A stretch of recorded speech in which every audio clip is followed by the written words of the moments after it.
Breaking na breaking news mga kababayan. Malupit po itong balitang ito na nakakagulat.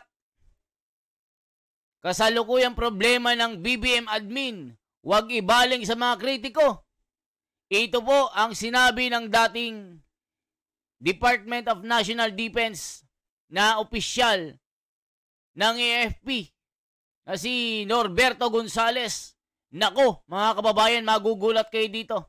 May pasabog na malupit.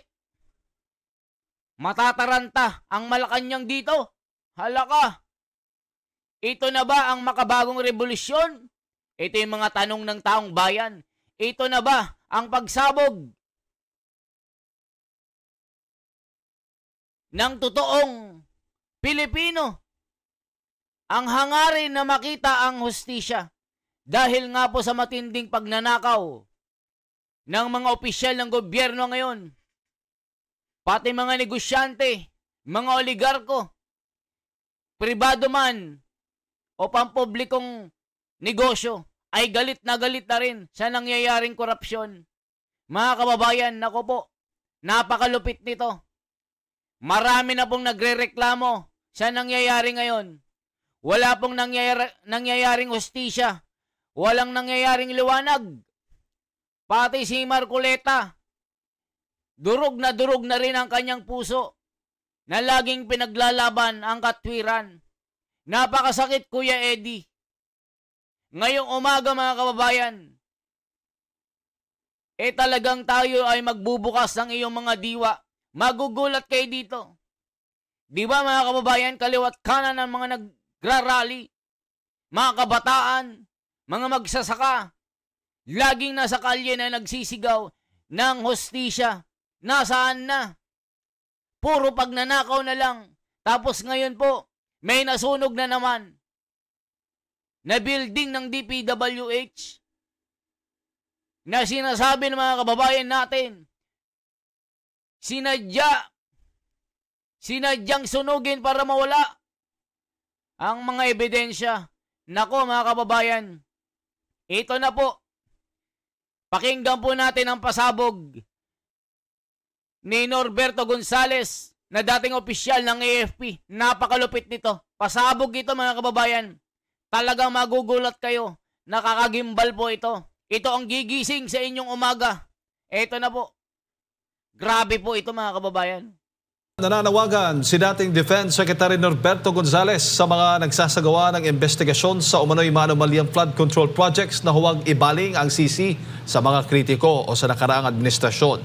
Dapat aniya pagtuunan ng pansin ang kasalukuyang issue upang mapanagot ang tunay na may sala. Naritong balita ni Almar Forsuelo. Hindi relevant yung nangyaring mga korupsyon sa panahon ni Duterte. Ibang usapan yun. Yung kay Chavit Singson, ibang usapan din yan. No? Pero hindi yan makakatulong para masolve yung problema ng korupsyon na nangyayari ngayon. Ito ang pahayag ng dating kalihim ng Department of National Defense o DND na si Norberto Gonzales matapos ang tila pagbabago ng ihip ng hangin patungkol sa ginagawang investigasyon kaugnay sa malawakang korupsyon sa bansa. Sa eksklusibong panayam ng SMNI News kay Gonzales, sinabi nito na hindi makatutulong kung ililihis lang ng kasalukuyang administrasyon ang totoong issue at ibaling sa oposisyon ang pagkakamali. Bagamat hindi niya sinasabing walang bahid ng korupsyon ang nakarang administrasyon o ang mga kaalyado ng mga Duterte, dapat anyang mapanagot muna ang mga kasalukuyang nangulimbat ng pera ng bayan. Mga kababayan, totoo po ito. Yung kasalukuyang problema ng BBM admin, ang ginagawa po nila, mga kababayan, yung direction po pababa. Yung corruption ngayon, hindi po nila inaasikaso. Hindi po nila binibigyan ng hustisya. Ang ginagawa po nila, pabalik. Yung mga corruption noong panahon ni PRRD na wala naman.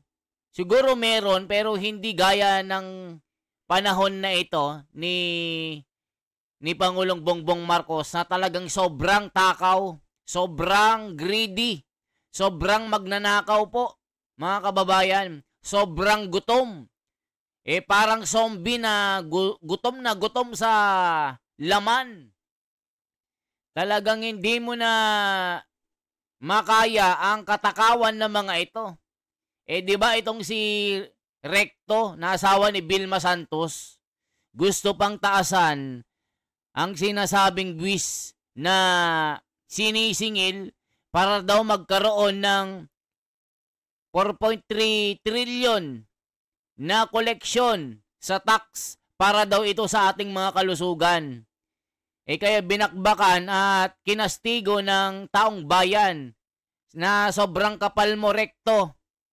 Dahil wala kang pakiramdam, iniisip mo lang yung bulsa mo, yung bulsa na mananakaw nyo. Isipin nyo, wala pang nakukulong, galit na galit ang taong bayan sa nangyayaring pagnanakaw nila, gusto pang taasan ang koleksyon sa buwis ng mga kupal.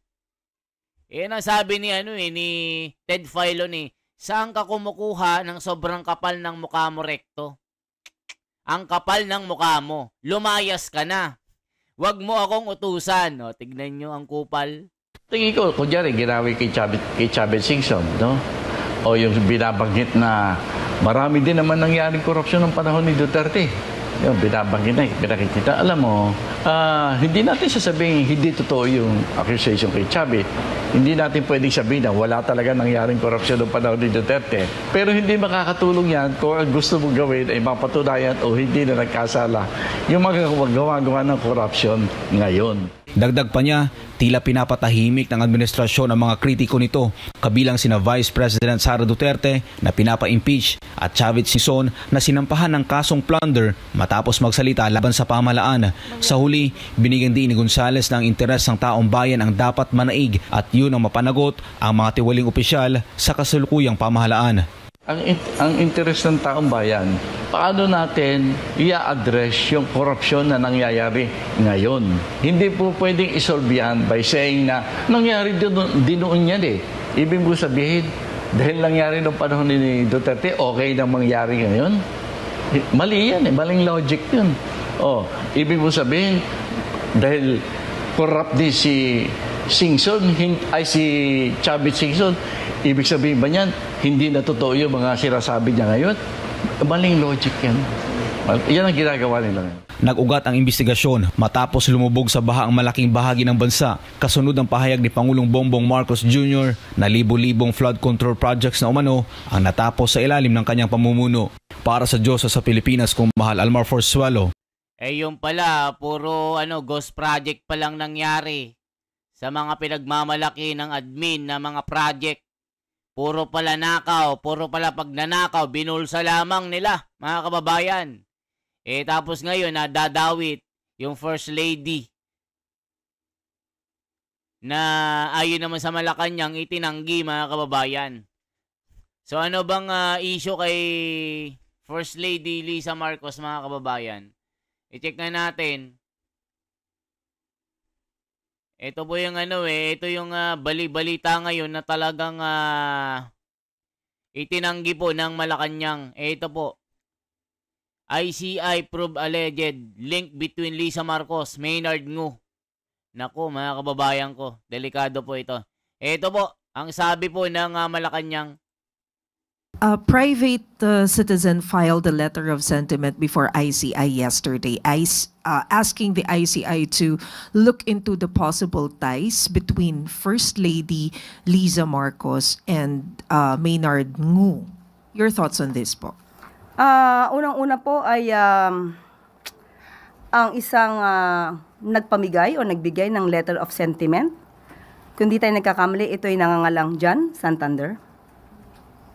Para siyang isang nuisance candidate na parang binigyan ng pera para bumili ng suka at isinabay ang pagbibigay ng letter of sentiment para dalhin sa ICI.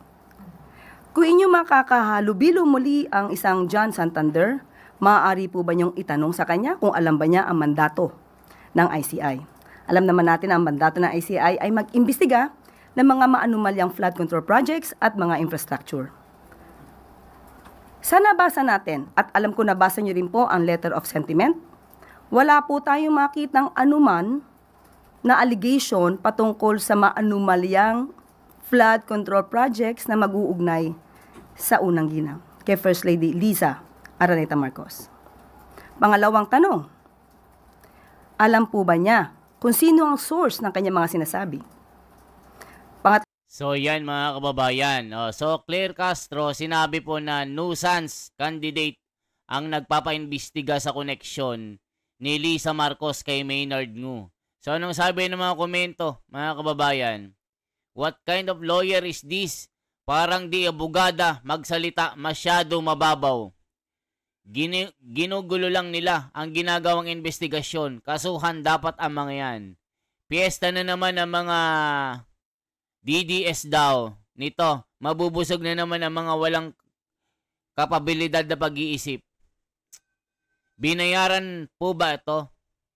Parang investigasyon sa agriculture, product smuggling, malapit na mahuli mastermind, biglang tigil. Untouchable, halaka. Asa na si Saldico at Tamba, halaka. Ayan na naman tayo, mag-amo. Nga, pinabili ng suka, hindi ko malimutan yan. Beware mga Pilipino sa social media. Madaming nagkakalat na post pati ibang news site na fake news. Pinagtatakpan mga buhaya at idinidiin mga Duterte. Mga trolls po sila. Nabulag sa pera, pinangbayad sa kanila na galing naman sa kaban ng bayan.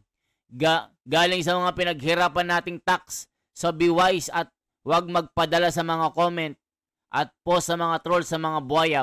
Pwede, malamang. Mali ka, Claire. Ang mandate ng ICI ipawalang sala si BBM at Romualdez sa flood control. Sino niloloko mo? Sabi ng mga komento. Ikaw, Claire, ang puro hearsay, wala ka naman alam. Puro lang sila hearsay, wala naman lang pinapakitang ebidensya. What else? Sabadiha, Castro, pag-asa mo, boss, ang masangkot. Takot kayo, takpan nyo lahat. Halaka, mga kababayan. Ito po ang sinasabi ng mga komento. Galit na galit ang mga tao. Tatlong tanong, siya po ba'y may personal knowledge sa kanyang mga sinasabi? Dahil kung walang personal knowledge, ito ay magsisilbing hearsay evidence. Kung hearsay evidence, ito po ba dapat ay binibigyan pa ng pagtutuon at seryosong konsiderasyon? Ito po ba ay isang fishing expedition lamang para siraan ang unang ginang? So, ito po naman ay nasa kamay na ng ICI. Ibinigay lamang po natin ang ating pahayag patungkol po dito dahil nabasa po natin ang letter of sentiment pati na po ang attachments. Mismo ang mga attachments ay walang nag-uugnay at walang... Si Manang Claire, di natin alam kung ito ba ay abogado. Di natin alam, baka vlogger lang ito mga kababayan. Ito kasi mga sinasabi niya, napakababaw. Hindi mo man lang kakakitaan ng lalim ng isang abogado na nag-aral. Kung ikukumpara mo kay Marcoleta at sa mga ibang abogado, walang-wala ito eh. Puro Duterte. Ito lang alam nito eh, puro Duterte eh. Pero yung lalim ng utak, wala eh.